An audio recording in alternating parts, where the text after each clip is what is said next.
Hi, I'm Melinda Rose. And I'm Lynn Savage. And this is Light Matters for October 19th, 2011.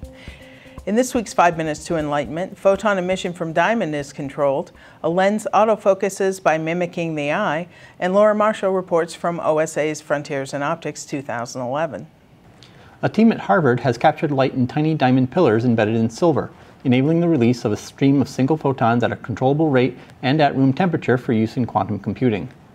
The color centers in diamond are seen as interesting as qubits for quantum information processing, where they can be used as memory to store information. They can also be written into and read out with light. The photon emission rate can be controlled by carefully nanoengineering the centers surrounding.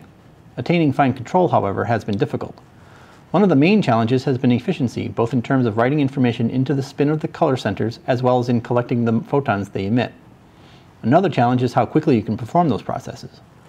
The Harvard researchers manipulated the radius of diamond pillars and added the silver coating, which forms an optical nanoresonator that helps provide a new level of photoemission rate control.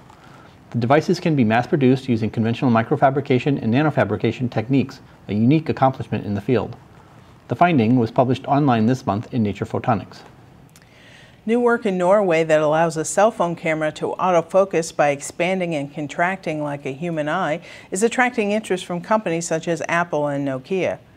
Most cell phones today have built-in cameras, but only expensive models have real autofocus capabilities, which usually involve moving lenses that are energy-intensive in battery-dependent devices.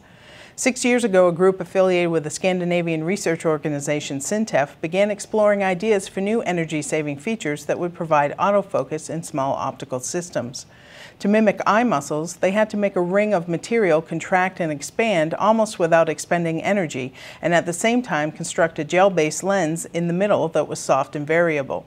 The result is a tiny optical sandwich consisting of extremely thin glass plates, a polymer, a gel material, and a metal alloy with flexible properties. Norwegian company Polite demonstrated the new lens, marketed as T-Lens, at the Mobile World Congress in Barcelona in February. We're joined now by Managing Editor Laura Marshall, who is attending the OSA's Frontiers in Optics event in San Jose this week. So Laura, what are some of the interesting things you've seen at the show this week?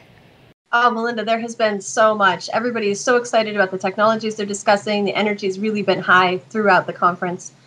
I made it into town just in time to hit the Hot Topics session on Sunday. It was well worth the rush from the airport. We got previews of the most exciting talks to come this week. One speaker in particular, David Brady, talked about new advances in imaging and displays. He mentioned some of the fine work being done on lens-free, incoherent, fluorescent on-chip imaging and energy-efficient displays, among other things. His preview actually intrigued me enough that I attended a standing room only talk yesterday on compressed sensing by Rebecca Willett of Duke University.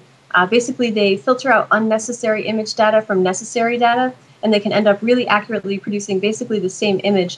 So instead of capturing an image and then compressing it, they can compress it right at the sensing stage. Yesterday, I attended the plenary session and awards ceremony. In one of the plenary lectures, Ferenc Krauss of the Max Planck Institute in Munich talked about recent advances in laser science that are leading to ways to monitor and control electrons in real time.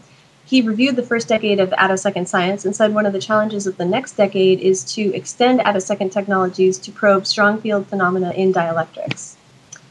During the awards ceremony portion of the event, they made a touching tribute to the OSA members who had passed away in the last year.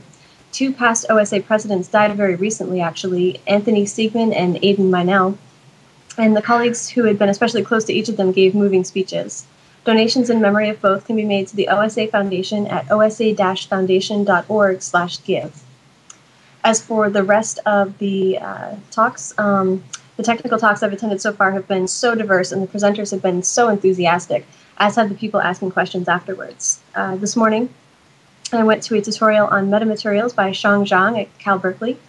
He walked us through the basics of negative refraction, superlenses and invisibility cloaks, and plasmonic lasers.